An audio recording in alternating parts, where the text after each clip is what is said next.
private credit was this great thing that came to market. I'm using some air quotes there. It was the shiny new object for a minute, right? It was the hot topic. It was a sexy thing. It was the thing that people bragged about at cocktail parties. It's definitely a market to make prudent decisions. The good news is right now they appear to be moving slow enough that we've got time to dial in your financial planning, right? Like you want to go back and don't just go click buttons in your portfolio, revisit your financial plan and say like, how confident am I in this aspect of my plan? You can really work through that angle and it will help you make the right and more prudent adjustments to a portfolio that need to be made. Information presented on this program is believed to be factual and up to date, but we do not guarantee its accuracy, and it should not be regarded as complete analysis of the subjects discussed. Discussions and answers to questions do not involve the rendering of personalized investment advice, but are limited to the dissemination of general information. A professional advisor should be consulted before implementing any of the options presented. Encompass More Asset Management LLC is a registered investment advisor with the U.S. Securities and Exchange Commission and only transacts business in states where it is properly registered or is excluded or exempted from registration requirements. Hey everyone, welcome back to another episode of the Tall Oaks Podcast. I'm your host, Brandon Ducharme, bringing the March 2026 market recap for you. So we recently just finished March, obviously, as we roll into April here, and we're going to take a look at what's happened in the markets throughout March, talk about maybe some of the things that have changed, what's changing out there currently kind of moving, and maybe some of the things that we see potentially happening on the horizon. The first thing I'm going to cover here is actually let's talk about credit really quick. So if you haven't heard, private credit is having quite a conundrum in the market, right? It all evolves around liquidity. If anyone's watched Mary Poppins, the episode when the boy says, "Give me my money back," and all of a sudden there's the bank run because, hey, I want to be able to get out of this. And that's because people at the end of the day, they do care about liquidity.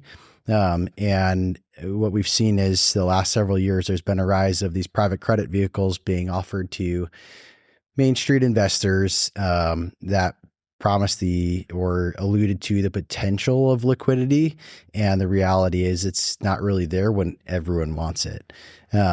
And so we're seeing some really big dislocations in private credit and things linked to private credit. So your first price chart up on the screen here is Blue Owl, which is a private credit lender, pretty heavy in lending to like the AI data center space. And what we can see is from their peak last year at the beginning of 2025, they're actually at about a 66% drawdown. That's to say they've lost about 66% of their value from their all-time high. So if their loans are still good, then it's trading at what would appear to be a really significant discount. However, if their loans are bad, then it doesn't matter if it's still trading at $8 a share. Essentially, what people are saying is, we think it could go to zero, right? And so private credit was this great thing that came to market. I'm using some air quotes there. It was the shiny new object for a minute, right? It was the hot topic. It was a sexy thing. It was the thing that people bragged about at cocktail parties. And the reality is you're now at a point that if you had bought Blue Owl at its IPO at the end of 2020, you can see on the screen here, you've broken even. You haven't made any money, and that's adjusting for dividends and the yield that comes out of the fund. It's adjusted for that. You made no money. So, that's why liquidity does matter. It matters when you're financial planning, and liquidity is something that you can't always bank on being there the same way that it is there when times are good and normal. And as a quick reminder, there's a weird thing when you tend to need liquidity when everyone else needs liquidity, right? So I think that for what it's worth. It's also a really good example of why you don't just buy and hold one idea, right? Or one stock. Like Blue Owl is an asset manager, not a fund in this case. So this is really looking at their underlying business model. But sometimes we look at a stock and say, man, this just goes up. And the reality is it doesn't, and they can come back to earth, and investing is harder than people oftentimes give it credit for. So, if nothing else, stay diversified. Let's check in really quick on the U.S. Treasury yield curve.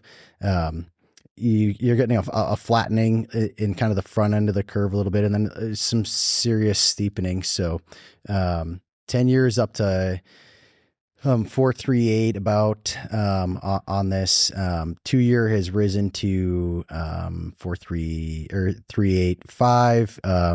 It peaked last week at one point. It's been over 4 recently. So there's a lot of volatility in interest rates right now. And we're going to get into it. The bias is certainly towards the upside. One of the interesting things that some people have been talking about the last couple of years here is that the 2-year Treasury tends to lead markets, or tends to not lead markets. Sorry. The 2-year Treasury tends to lead Fed policy, right? So when they say that the Fed is lowering interest rates, usually the 2-year has already priced that in, the 2-year Treasury. What's unique is the 2-year Treasury is now up over the Fed funds rate. And so now it begs the question, if it settles up at 4%, is that starting to price in or suggest that the Fed is going to have to hike next? Does this mean that the Fed cutting cycle's over? I'm not 100% certain. I'm never usually 100% certain about anything, but what we can see on a chart looking at the 2-year yields on Treasury. So this is a chart of the yields. It's a price chart, but it's of the yields. And what you have to remember when we look at yield charts is if the chart's going up, it's bad for bond prices. It means interest rates are going up, right? So if the yield's going up, the interest rates we pay are generally going up. So we can see that the 2-year Treasury has this area of support along the bottom that really formed out at the end of 2022. And it ran up and then kind of has retested as it's come down to that. And it looked like it was forming a trend, but it's come back in as support. And you had this wedge pattern, and I dropped some arrows on there to notate that. And you have this little breakout that really happened in the last 2 weeks to the upside. And that breakout could be what they call, in this case, it would be a bull trap, but on interest rates, so a bear trap on bonds. We'll see if it comes back down or comes back in. I don't know for certain, but that's not a pattern in technical analysis that you generally want to, start jumping into bonds because you think the yield looks okay. This would generally be indicative of potentially higher rates to come. And so you want to be cautious on that. Now remember, higher rates to come is bad for your bond portfolio. It's a drag on your bond returns. If we look at the long-term end of the yield curve, 30-year rates, we're seeing something, a rising triangle or an ascending triangle. And you see this trend line of support points along the triangle as it comes up and then meets the resistance. So that's coiling up as well. Now, whether that breaks to the upside or whether that eventually breaks here in the next couple of months to the downside remains to be seen. But the primary trend remains, in my opinion, to the upside. Mortgage rates. Again, this one's really quite coiled. This one's a little bit tougher from a technical perspective, but you've got some good areas of support here, right? Where I really had kind of leaned in last month. We said, hey, mortgage rates had gotten pretty low, pretty tight, relative to the 10-year as well. So the rate had looked good. The spread looked really tight. And we can see that reversed rather quickly. So, it's pretty tough to see, but you get a retest of the top side of the, descending triangle there. And so if you get a breakout, like the reality is mortgage rates are going a bit higher. I think your next, area of, resistance is probably up in that 7.25% range, which puts us about 0.5% higher than we are now. And then beyond that, our next area of support is going to be back to the recent highs from the end of 2023, which puts you at about like 7.75% or so. Right. So remember, these are the rates that the bonds trade at, right? Or the yields trade at. So when you go actually get a mortgage, your rate's going to be higher than this slightly because that's the cost that it costs companies to service your debt, right? So just a quick reminder that if you get a mortgage, it's going to trade in one of these mortgage bonds, but you're going to, in your perception, you're going to say, well, my mortgage is with, Wells Fargo, my mortgage is with Lakeside, or my mortgage is with Rocket Mortgage or whatever. In reality, they don't hold your mortgage. They hold the servicing rights to just the mortgage. The mortgage is likely in one of the mortgage bonds. So they're getting a couple basis points a year or a fee to service your mortgage, right? Keep track of the payments, the tax reporting, all this stuff. And so you'll pay this rate plus that fee. And so your rates will be a little bit higher. So if you remember back in, the end of 23, when these rates are at about 7.75%, people are paying about 8 to 8.25% on their loans. So it can be anywhere from about 15 to 50 basis points spread, depending on, who you buy your loan with and what those terms look like. Credit spreads are still pretty tight. They're near historic lows. Now that's good and bad. It's a good sign. It shows that there's health in the credit market and that people aren't overly concerned despite what appears to be a significant, route of liquidity concerns in the private credit space. The credit spreads in your high yield bonds are low. Now, last month, they certainly had some action to the upside, and you can see that in the lower right-hand side of the chart. However, just recently, they started kind of coming back down. So what's going to be interesting to watch is if they come back below that 3 level. So again, if this is saying, hey, you get an extra 3% for being invested in lower quality credit, then that would be indicative of probably some more risk on or risk appetite in the market. If you see that reverse, it would probably start to form a bit of a trend potentially, depending on what happens next. So it'll be something to definitely keep an eye on. I know that Mike Green, he's called out recently that market correlations are starting to correlate towards credit spreads and trading in correlation with credit spreads, which is a unique phenomenon. So we'll see what happens there. I don't have a particular read either way, but credit spreads generally tend to lead bigger moves. And so if the spread tightens, I would expect a bigger risk on framework across markets and a recovery in equities. And just more risk on behavior. If they widen out, it's probably risk off pretty quick for markets and indicative of bigger problems. But you can see the spikes, when they do spike, get pretty violent to the upside and go pretty quick. So they don't always come down that quick, but moves in credit tend to happen, suddenly, slowly, and then all at once kind of thing. So keep an eye on that. S&P 500, I called out last month. We talked about the slowing momentum and the divergences that were significant and concerning. And we saw those materialize throughout March. March was not a pretty month for the stock market. That being said, we broke down to a new low, breaking through what I would have perceived to be pretty significant support. And we actually bounced. I put this arrow here towards about the third week of March, that you see it closed right on that level, validating that it was a valid level of support, and it traded up from there. And then you had that 3-day sell-off that began, and it gapped down and kind of kept going. What's interesting is when it recovered, it further tested a very similar level right there on the open, and then kept going. You now have, as of today, a little bit of a breakout of this trend line, this downtrend. And so that tends to be somewhat favorable. You can't dismiss that as, being too bearish here. I think you have to take some weight and stock against that. On the momentum side, you're oversold, right? So we had achieved on a daily time frame an oversold condition. And now you break out to the upside, breaking that trend line. Now it pulled off a bit from there is when at least earlier when I made this chart prior to the close.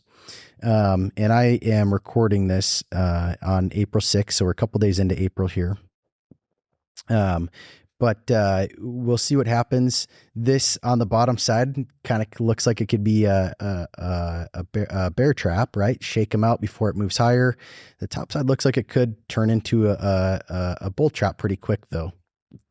Right. So, if all else, I would say here, don't be too erratic. Don't make large moves. don't make big bets you're not super confident on in your portfolios. And, if you have a plan in place or a system, whatever it is, you probably want to stay the course here. It really could go either way. The setup is pretty weak, but that's tends to be the case towards bottoms of moves. Hey, it's no secret to us. We look at the demographics of this show. We know that a lot of you listening are actually other financial professionals and other investment advisors. We want to go ahead and invite you. If you're looking to do something different in your career, go ahead and reach out. We're always looking to bring on high quality people that understand how to do the planning process, align with our values, and are looking to deliver high value to their clients. Please just go ahead and reach out to us. You can get us on our website, ducharmewealth.com, and we look forward to talking to you. We zoom in on just a weekly time frame on that to tighten up the chart. So this is the exact same chart, you just tighten it up. One of the things that you do get that's a little bit concerning is that the market isn't oversold on a weekly time frame. So if you zoom out a little bit further, the market still has potentially some more downside action before it takes in that oversold condition on a weekly basis, which generally is what's going to give you that reading. So you can see like last April, it barely hit that oversold weekly reading and then bounced. So certainly looking for that kind of move as a likely buying opportunity for new funds or cash to get deployed into. And it remains to be seen, right? Bull trap, bear trap. It's a tough read right here. Certainly there's a case to be made for either direction. Our system is currently still risk off. One of the systems that I run, but there's certainly a number of systems out there that are risk on. It really depends on what you're looking at here. And could go either way. Talking really quick though, for our people that aren't trading or don't have the capacity to trade, I know a lot of times when you have money in IRA funds or qualified funds, the trading is not a big deal at all, right? Because the tax implications aren't there. And so it's just really a lot easier to manage your tail risk by having a system that gets you out of markets when they're completely unfavorable or statistically unfavorable and gets you reinvested when they are statistically favorable, right? It's a very interesting way to manage risk and I believe capture more return over time relative to other risk-adjusted opportunities, right? Or, equivalent opportunities. However, when you're in a taxable environment, that calculus can change. And so one of the things that we talk about all the time or we hear is this idea of, hey, we'll just put it in the S&P, and there's some merit to that and not the worst allocation to have a part of your portfolio in for some people. However, a patient investor put out a good reminder this week from actually Howard Marks of Oak Tree Capital. And Howard Marks put it out actually as a study that was put out by JP Morgan originally. But it's just calling out that when valuations are at where they're at in the S&P 500, your 10-year annualized return every single time in history has been between +2 and -2 in every single case. So if you're a buy and hold investor, you're thinking, hey, I'll just buy some of this, hang on to it. I won't look for, 10, 15, 20 years. It may be really, really dismal, by the time you get there, right? Because the price you pay today really truly does matter, right? Especially if you're going to do the set it and forget it kind of thing. So, quick reminder on valuations there. And the reality is that's currently where we're at. You can see that we've shifted around a little bit around that. Valuations have backed off a little bit with the move in March, but this is where they're currently at. So they backed off from a little bit even more extreme levels. So valuations are kind of pricing in perfection. Credit is telling us that there's some concerns, especially in the software and AI data center space under the surface. So again, we'll see what happens, but it's definitely a market to make prudent decisions. The good news is right now things to be they appear to be moving slow enough that we've got time to dial in your financial planning, right? Like you want to go back and don't just go click buttons in your portfolio, right? Revisit your financial plan and say, like, how confident am I in this aspect of my plan? Do I need to hold for 10 years? What's my tax situation going to be like this year? Do I want to harvest some gains and redeploy or reallocate? you can really work through that angle, and it will help you make the right and more prudent adjustments to a portfolio that need to be made versus going and, I wouldn't go and just panic sell stuff, right? I don't think that's where we're at, but it's real decisions you want to make now before you get to a point where you feel like you need to panic sell because things are just going so unfavorably. It is not, I got to be careful how I say this. It's not imminent, but it is inevitable, in my opinion. Okay. Put call. Let's talk about puts and calls really quick. When people buy puts, they're buying insurance or protection on their portfolio. When people are buying calls, they're actually buying insurance to the upside. Like that, they don't want to miss out on the upside. It gives you a lot of effective leverage to the upside. So when people are very bullish or favorable, or they're excited about, the earnings to come, you're going to use more calls, right? Call options. If you're concerned that the market's going to come apart, you're going to buy a lot more puts. And so looking at the ratio or the skew between the two gives you some insight into how people are thinking and feeling at the moment. And it's generally perceived as what's called a contrarian indicator. So I'm not surprised by what's going on, but some interesting dynamics to watch is we saw that this market has been just grinding down the last several weeks. Not a lot, not 2 and 3 or 4% down days all at once. Now intraday, there was some wild activity, but it would kind of just close down another 30 basis points, right? Another 0.3%, another 0.3%, another 0.2%, right? And it was kind of up and down in those ranges, really tight. It's actually it's been quite muted volatility on a close to close basis for quite a while. And what you saw is the put spike really hard. And going into about the third week of March. And so everyone owned puts.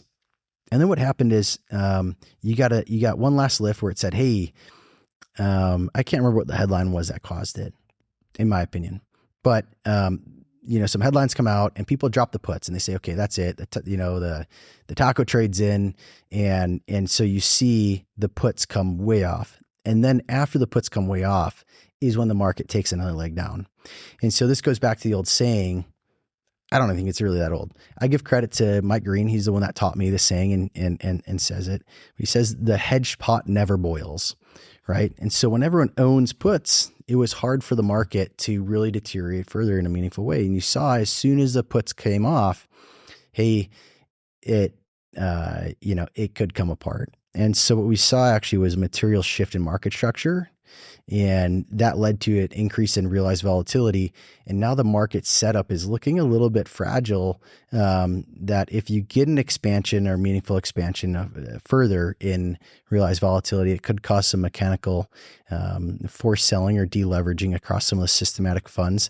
And that flow can just be overwhelming to the markets, which again, more money trying to come out than go in, prices go down, supply and demand, right?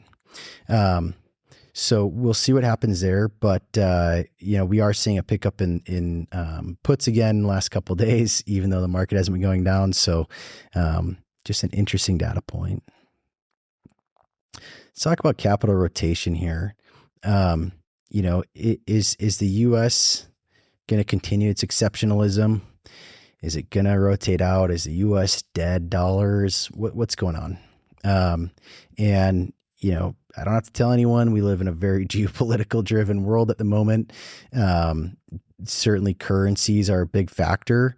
There's been a lot of shakeup in the gold market from central banks, supposedly having to sell gold to defend their currencies, and all of the geopolitical tensions that have been happening in the last month, particularly in light of the Iran conflict that has ripple effects across markets. But what we can see is since 2009, you've had this massive outperformance of U.S. equities relative to the rest of the world.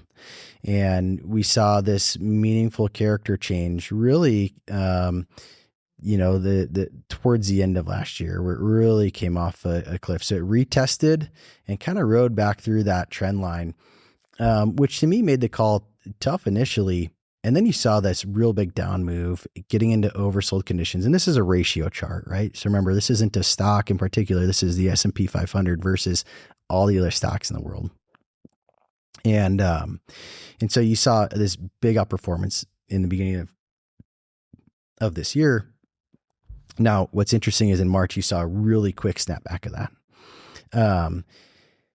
Now, the question remains, okay, did that put in the bottom and it's now going to have this really uncomfortable chop in this long-term trend?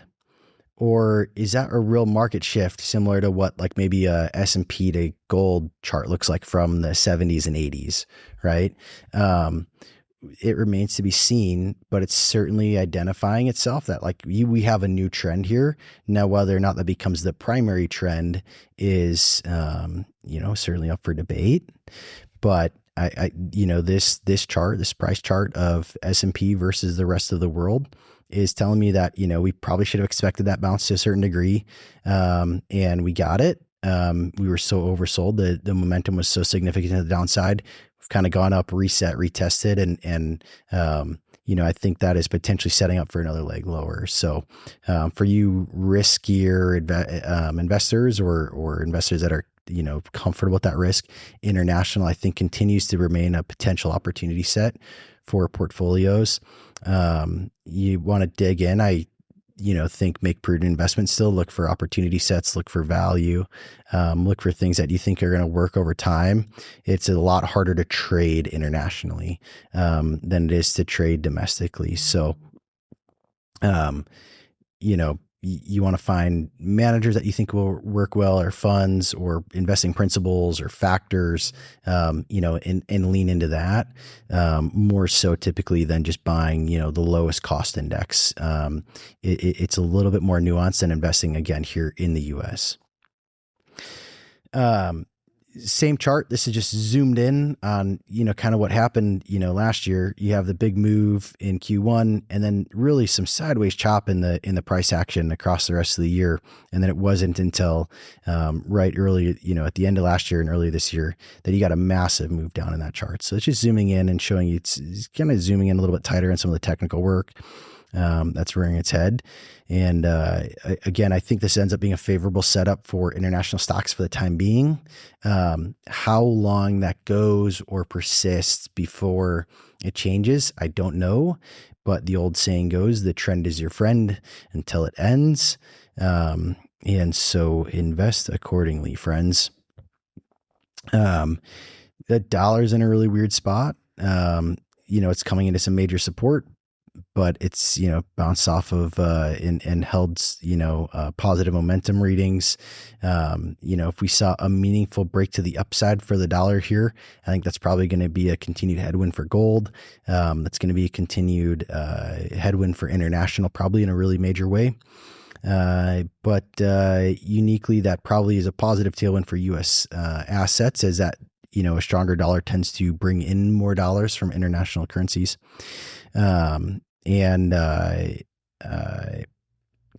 Especially with trending up. And then we're also seeing obviously a rising correlation between the dollar and oil. And a lot of people are, might be wondering, hey, why, and like, I don't know why for sure, right? No one does. But in theory here, oil's priced in dollars. And so if you need to transact in oil, or you need to transact oil, you have to get dollars from somewhere. And so if all of a sudden there's an oil shock, there's this oil disruption, you need to raise dollars to be able to still transact. You need to raise dollars in a lot of other countries to service their debts, right? So as you get some chaos in markets, it tends to be favorable for the dollar, which is a unique privilege that we have as American investors. But we'll see where the dollar goes from here. It's again coming up against major resistance, but it's retested it a number of times. It looks to me like it's put in kind of a rounding base here, but we'll see. Let's talk about S&P. So stocks versus gold, right? So this idea of a gold price versus the S&P index. And this is a really long-term chart. This goes all the way back to the 60s. What you can see in this green box that I highlight over here is that gold outperformed the stock market in a massive, massive way from the late 60s all the way till about 1980. From 1980 till about 1999, you have a massive, massive, rough underperformance of gold relative to stocks, right? Measuring with the S&P 500. So, what do we learn from this?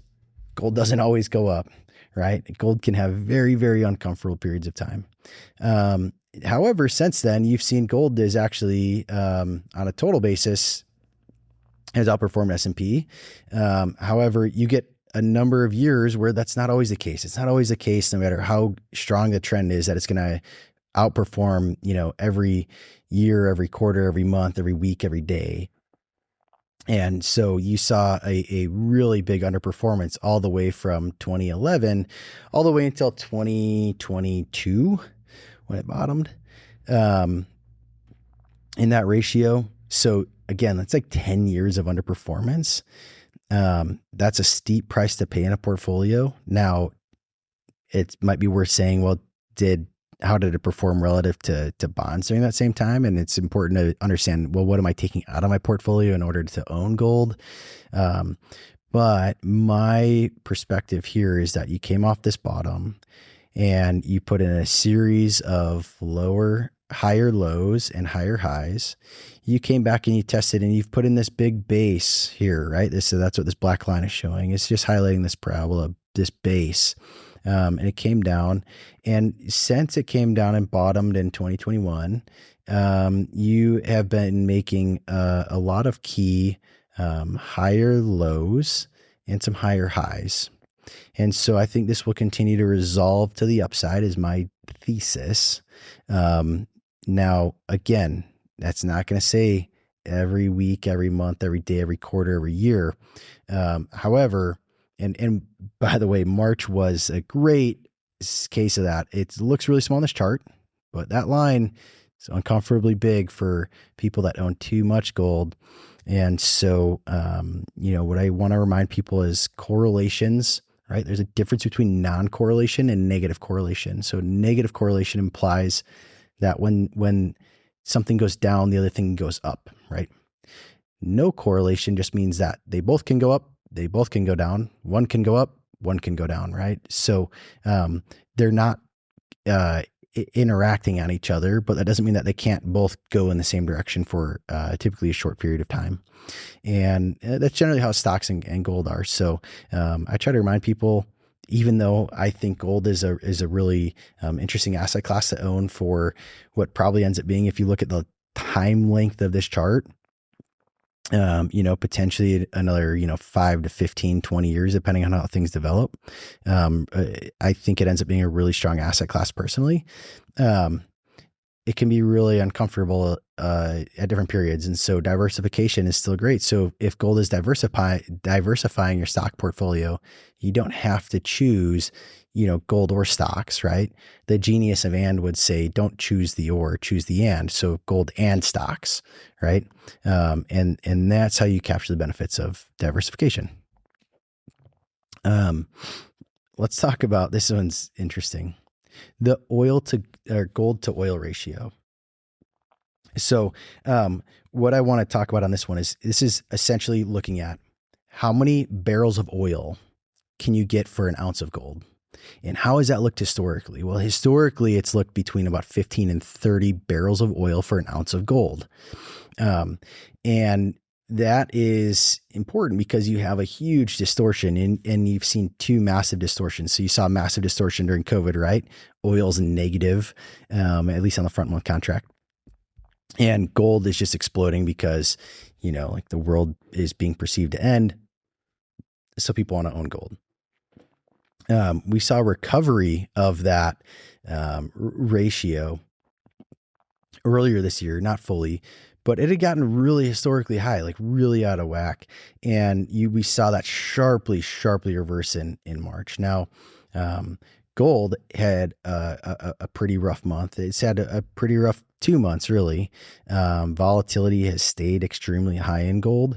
But what you also saw was an explosion, in my opinion, a serious expansion of the price of oil to the upside, right? So you kind of caught it from both sides. So the price of gold retracted a little bit and the price of oil went up a lot. And so that caused a really big move in this ratio chart. And sometimes those moves happen together, and you can see that. Like, there's a lot of very vertical looking lines in this chart.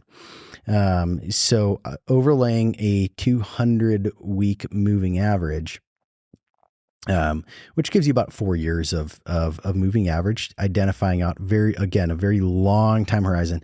This chart goes back and is showing us data all the way back into the early 80s. And so I wouldn't be surprised to just do some math here. 36.7 is where that, moving average is at right now. If you kind of look at $4,000 an ounce as being a floor on gold, that kind of gives you a price of about $110-ish on a barrel of oil if you're using WTI. And so, my thesis or my case here is I think gold's going to hold support quite a bit above 4,000. So, I'm still thinking there's some more move to the upside in gold to correct that ratio, and potentially some sustained upside here. I think that we could get, you probably could get all the way down below that 200-week moving average in that ratio without causing significant damage to the trend. And so we'll see what happens, but just something to think about. Again, how many barrels of oil can you buy with an ounce of gold? It's kind of a weird and different thing to think about, but if you really think about it in terms of money and commodities and like molecules and particles in this world, it's something that's tough to deviate from. Now, I think we've seen this drift up, right? If you look at the 200-day move, or it's 200-week moving average as a primary trend, you can see that trend is up. Gold is, becoming priced very nicely against oil, right? My explanation generally for those kind of disconnects over time is that technology is deflationary, right? And so, my thesis here, being a simpleton price chart guy, is it's probably a lot cheaper to get oil out of the ground today than it was, 15, 20, 30, 40 years ago, right? So you can pull it, if you can pull it out more efficiently, it's cheaper. And so if you can get it out more efficiently, more cheaper, it requires less ounces of gold to get the same amount of barrels. And so, gold, I think, is a winning asset class over time because of that dynamic. But we will, again, it remains to be seen what happens. But correcting down to that 15 to 30 range would not be entirely surprising. What you just have to, pick your fighter here a little bit is it going to correct down because gold's going to get smashed down in price? Or, is it going to go because oil completely explodes to the upside? Or is gold going to hold a relative price and oil moves up, right? It kind of could go a couple different ways. My base case is that gold price is going to stay relatively stable, and the oil probably moves higher to correct the trend, and have a mean reversion effect before it probably continues the primary trend and goes higher. So that is March in a wrap. Appreciate you guys tuning in. Jokes, questions, comments, concerns, hate mail, I take it all. You can reach us as contact@ducharmewealth.com. I look forward to hearing from all you guys. Take care.